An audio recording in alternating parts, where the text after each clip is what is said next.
করবে মা? আজকে কি রান্না করব? আজকে মোচা দিয়ে একটি রসা রান্না করব। মোচা দেখ কত সুন্দর এনেছি আজকে বাজার থেকে। মোচাটা কিভাবে কাটতে হয়, কিভাবে বানাতে হয় তোমাদেরকে দেখাবো, তোকেও দেখাবো, বন্ধুদেরকেও দেখাবো। বুঝতে পারছিস? হ্যাঁ চিকেনে একসঙ্গে শিখছি। চিকেন নিলে একদিন আমাকে রান্না করে খাওয়াতে পারবি। তুমি দেখাও তাহলে। এই যে দেখ, দেখতে পাচ্ছিস? এই যে দেখ, এই খুলে নিলাম। এইভাবে খুলে নেবে, খুলে খুলে কিভাবে কাটতে হয় আমি দেখাই দিচ্ছি। ওই যে ভিতরে একটা মাছ আছে না, সেই মাছটা ফেলে দিলে খেতে ভালো লাগে। এটা শক্ত হয়ে যায়, খেতে ভালো লাগে না, গলায় আটকে যায়। এইভাবে কেটে নেবে। দেখছিস? এই পাতলা পাতলা গুলো। হ্যাঁ, পাতলা পাতলা গুলো, ওই যে ডাটা আছে না, সেগুলো ফেলে দিলে। এগুলো শক্ত তো, গলায় আটকে যায়। আর এগুলো এইভাবে কেটে দেবে, এইভাবে ছুটিয়ে ছুটিয়ে দেখি হয়ে গেল। হ্যাঁ, এই যে মাছটা আছে না, এটাকে এভাবে কেটে দিবে। মাছটা এভাবে কেটে দিবে, কেটে দিবে। এই যে সুন্দর হয়ে গেছে। দেখি তারপর দেখি দেখাও। তারপর এটা ফেলে দিবে। ফ্লাওয়ারের মতো হয়ে গেছে। হ্যাঁ, ফ্লাওয়ার মতো হয়ে গেছে। ফ্লাওয়ার মতো হয়ে গেছে না? এই যে দেখেছিস? তারপর মাঝখান হ্যাঁ, এইভাবে কেটে দিবি। দেখেছো? হয়ে গেল, পিস পিস হয়ে গেছে, দেখতে পাচ্ছিস? এখন সিদ্ধ করে নেবো। এইরকম এই যে হয়ে গেল। এরকম এইভাবে কেটে নিবে। কি সুন্দর লাগছে দেখতো। হ্যাঁ এখন এগুলোকে লবণ দিয়ে সিদ্ধ দিয়ে দেবো। তারপর বেসন মাখিয়ে বড়া করব, তারপর রসা হয়ে যাবে। কি দিয়ে রসা করি? সবাই অনেক অনেক মশলা দিয়ে রান্না করি, অনেক জাতের মশলা দিয়ে। আমি সিম্পল না, সিম্পল মশলাই দেবো, যেটা সবার ঘরে থাকে। ঘরে ঘরে থাকে। অনেকে বলবি অতগুলো মশলা আমার ঘরে তো নেই, কিভাবে খাবো? হ্যাঁ। কিন্তু না, আমি সাধারণভাবে একদম ঘরে যা যা মশলা থাকে সেগুলো দিয়ে বানাবো, যাতে সবাই বানাতে পারে না? যাতে সবাই বানাতে পারে। যারা জানে না, যারা জানে না বানাতে পারে, অল্প মশলা দিয়ে কিভাবে বানাতে হয় আমি দেখাবো। তুইও শিখে নিবি, বন্ধুদেরকেও শিখিয়ে দেবো। দেখে নে কিভাবে সিদ্ধ দিচ্ছি। গ্যাসটা ধরিয়ে নিলাম, তারপর এগুলো জল দিয়ে দেবো।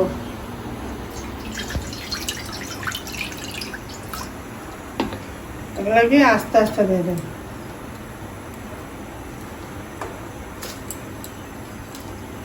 সিদ্ধ হয়ে যাক, তারপর দেখাবো না? অল্প লবণ দিয়ে দিব, তারপর হলুদও দিয়ে দেবো। হলুদ দিয়ে দিলে কালো হবে না, একটু হলুদ হলুদ দেখা যাবে। তোর না কষে কালো হয়ে যাবে কেন?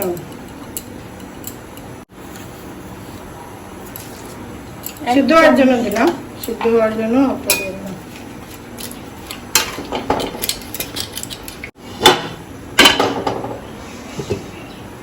কি কি মশলা নিয়েছো গো? আমি ঘরে যা মশলা আছে তাই, এক্সট্রা কোনো মশলা দিতে হবে না, বুঝতে পেরেছো? এই যে বাদাম বাটা নিয়েছি, আর এই বাটিতে পেঁয়াজ রসুন আদা বাটা একসঙ্গে ব্লেন্ডারে পেস্ট করে নিয়েছি।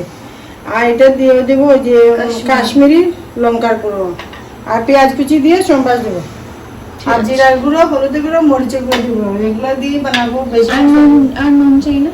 নুন তো দেবই, নুন না দিলে নুন না দিলে কি খেতে পারবি? এই বললে না কেন তাহলে? নুন দিলে তো স্বাদ হবে না।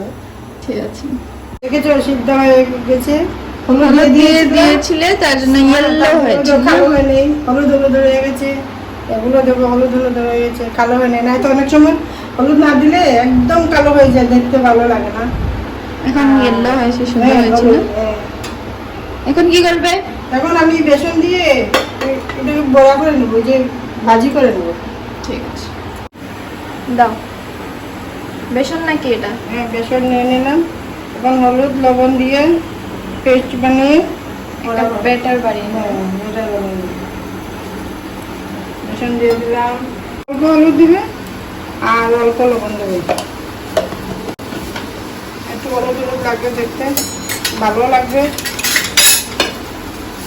বেশি দিতে হবে না, কেন তুলের মধ্যে দিয়ে দিয়েছি তো, এখানে অল্প দিলে হবে। আবার মশলা যখন ভাজা করবো তখনই আবার অল্প দিয়ে দেবো। এখন কি করবে? জল দিয়ে মেখে নেবো, অল্প অল্প করে জল দেবো, না তো বেশি পাতলা হয়ে যাবে। পাতলা হলে তো চুড়ে বেশি বেসন লাগবে না, ছুটে ছুটে পড়ে যাবে। এখন কড়াইটা গরম হয়ে গেছে, তেল দিয়ে দিব চুরটা গোড়া বানানোর জন্য। এই যে দেখছো এইভাবে কি করছো এখন? বেসন লাগিয়ে নিচ্ছি। ভাজি করবো না, ভাজি না করলে তো বেসন না দিলে তো চুলগুলো খুলেগুলো যে মোচাগুলো, অনেকে চুল বলে অনেকে মোচা বলে, আমরা চুল বলি। আর ওইগুলো কি কিভাবে এগুলোই করবো, করবে? দেখাবো তোমাদের, গুলগুল করে করবো, এগুলো লম্বা লম্বা করে করবো। দেখো দেখছো কিভাবে হচ্ছে, একটু দূরে দাঁড়াবি, উঠতে পড়ে যাবে।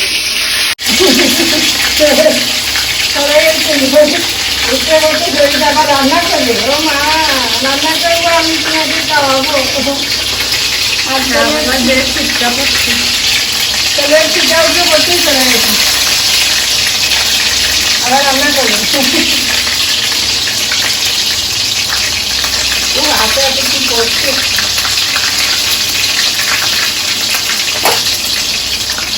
এটা অল্প ধরে দিলে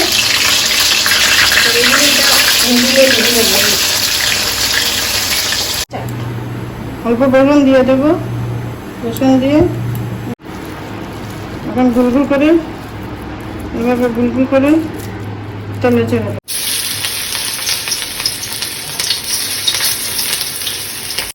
এই যে দেখো মচমচা করে ভাজা করে নিয়েছি। এবার সব বাটাগুলো এক এক করে ঢেলে দেবো, পেঁয়াজগুলো ভাজা হয়ে যাবে। পেঁয়াজ লাল হয়ে গেছে, এবং পেঁয়াজ বাটা, আদা রসুন বাটা দিয়ে দিই, অল্প বাদাম বাটাও দিয়ে দিলাম। দেখছো বাদাম বাটা দিলে একটু টেস্ট আছে, হ্যাঁ একটু টেস্ট আসবে। এখন নিয়ে দিলাম ওই যে কাশ্মীরি লঙ্কা গুঁড়ো, লাল হবে, দেখতে ভালো লাগবে। লাল মরিচের গুঁড়ো দিয়ে দিলাম, জিরের গুঁড়ো দিয়ে দিলাম, ধনিয়া গুঁড়ো, হলুদের গুঁড়ো দিয়ে দিলাম, এবং নুন দিয়ে ভালো করে কষিয়ে নেব। এবার এগুলো ঢেলে দেবো, তারপর জাল দিয়ে, হ্যাঁ জাল দিয়ে, জাল হয়ে গেছে, এখন নামিয়ে নেব। স্টার্ট। হয়ে গেছে তরকারি। তোমরাও বানাবে? তোমরাও বানাবে, আমাকেও দেখাবে, আমার ভিডিওটা দেখে সাবস্ক্রাইব করে দেবে, সাবস্ক্রাইব করে দেবে।